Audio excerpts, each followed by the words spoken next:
Bán lên.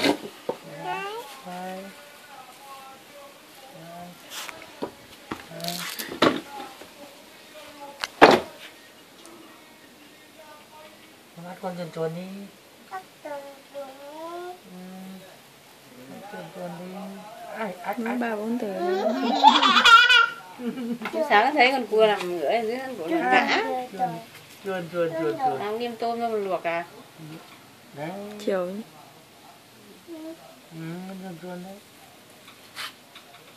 Chuồn chuồn đấy, các bác đi. Chiều nấu cháo còn rác thế này nấu ăn ít nhưng mà bóc tôm lên. Chuồn chuồn đấy. Này nấu cua, mai đã cua rồi mà nó. À, bò cho đây à? Đây. Cho bác đi. Cho bác. Đưa nó ra. Đáng chết. Thế là xạo. Chết rồi. Chết rồi. Thế Cho là dầm chết xong rồi. đấy. Đấy thì. Anh chết Ông chứ. chưa. Anh Anh chết. Anh đây này, đứa Đây này. Đây. Chết mất rồi.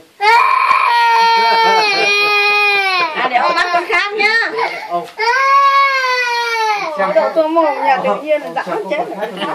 Đây đây đây đây đây. Nó đi khóc gì.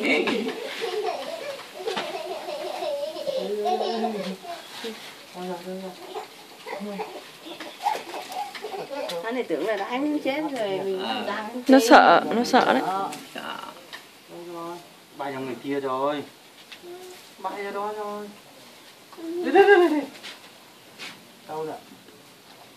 Đâu rồi? Đâu rồi? Đâu này? Đưa vào đây.